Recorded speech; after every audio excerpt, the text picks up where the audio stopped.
शक्तीची गाथा, अभिमानाने झुकतो त्यांच्या चरणी माझा माथा. त्यांच्यासारख्याच कर्तबगार होऊ दे भारतातील प्रत्येक माता. भारतीय संस्कृतीत यत्र नारीस्य पूजते रमते तत्र देविता, म्हणजेच जिथे स्त्रीचा आदर केला जातो तेथेच देवता रमतात. भारताची प्राचीन आर्य संस्कृती स्त्री सत्तावादी होती. राज्यकारभाराची सूत्रे स्त्रियांच्या हातात होती. वैदिक काळापासून स्त्रियांना मानाचे स्थान होते.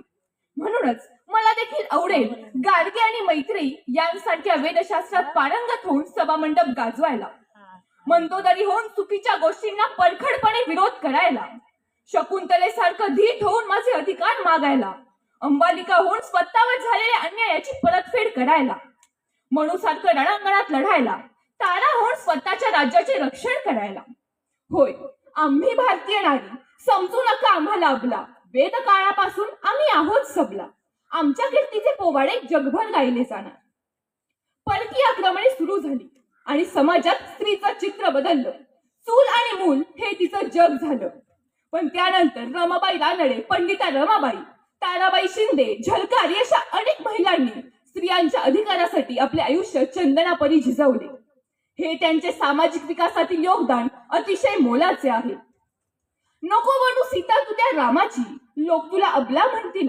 नको बनू द्रौपदी त्या पांडवाची, लोक तुला वेश्या म्हणतील. अगं तू हो जिजाऊ, अगं तू हो त्या शिवबाची आई, लोक तुला राजमाता राष्ट्रमाता म्हणतील. तू हो सावित्री त्या ज्योतिबांची, लोक तुला क्रांती ज्योती म्हणतील.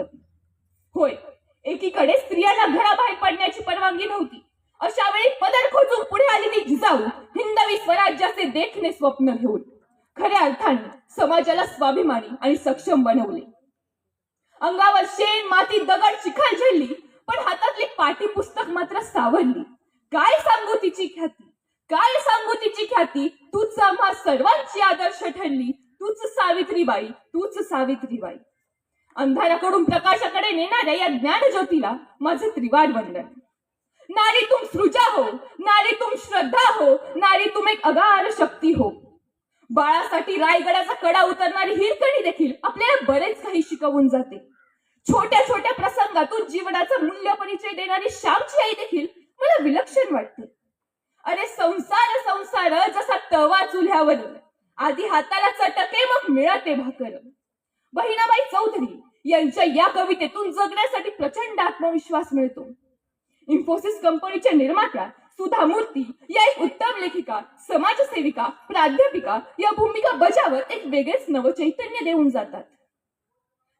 सर्वात जास्त लोकशाही असणाऱ्या, भारताचे नेतृत्व करणाऱ्या इंदिरा गांधी, भारताच्या सर्वोच्च पदावर विराजमान होऊन त्या पदाची जबाबदारी यशस्वीपणे पार पाडणाऱ्या प्रतिभाताई पाटील, हजारो अनाथांची माय अहिल्याताई होळकर, हजारो अनाथांची माय सिंधुताई सपकाळ यांचे देखील सामाजिक विकासातील योगदान अतिशय मोलाचे आहे. कोमल है तू कमजोर नहीं, कोमल है तू कमजोर नहीं, शक्ति का नाम ही नारी है. अगदी कुटुंबापासून तर कलेक्टर पर्यंत, सरपंच पदापासून राष्ट्रपती पदापर्यंत, कवयित्रीपासून अभिनेत्रीपर्यंत, शास्त्रज्ञापासून फायर ब्रिगेड पर्यंत समाजात महिलांनी आपल्या कर्तृत्वाचा ठसा उमटवला आहे.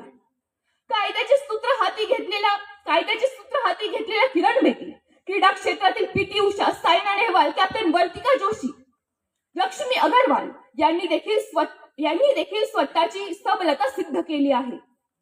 आधुनिक युगाच्या आम्ही नारी ग, विज्ञानाची कास धरवणी ग, सफर अंतराळाचा करीतो ग. आकाशाला गवसणी घालणाऱ्या कल्पना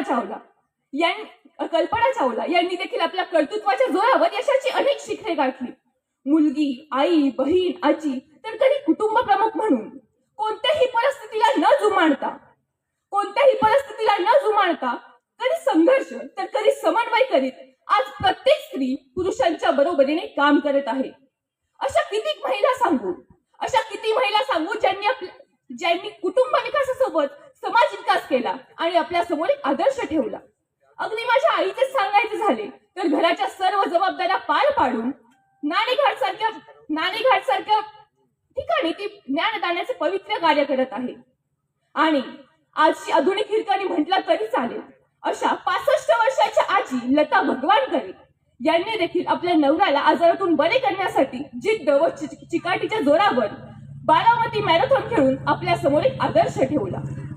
शेवटी इथे उपस्थित सर्व महिलांसाठी मी म्हणेल, जन्म घेऊन कित्येक नाते जोडतेस तू, जन्म घेऊन कित्येक नाते जोडतेस तू, जन्म देऊन कित्येक नाते निर्मितेस तू, घर आणि करिअर तारेवरची कसरत करतेस तू, 21व्या शतकातील सुपर वुमन तू.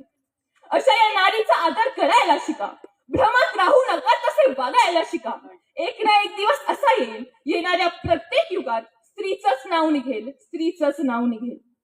मला आज माझ्या कॉलेजमध्ये बोलण्याची संधी दिल्याबद्दल आमचे प्रिन्सिपल सर, सर्व शिक्षक, गायकवाड मॅडम यांचे मी मनापासून आभार व्यक्त करते. धन्यवाद.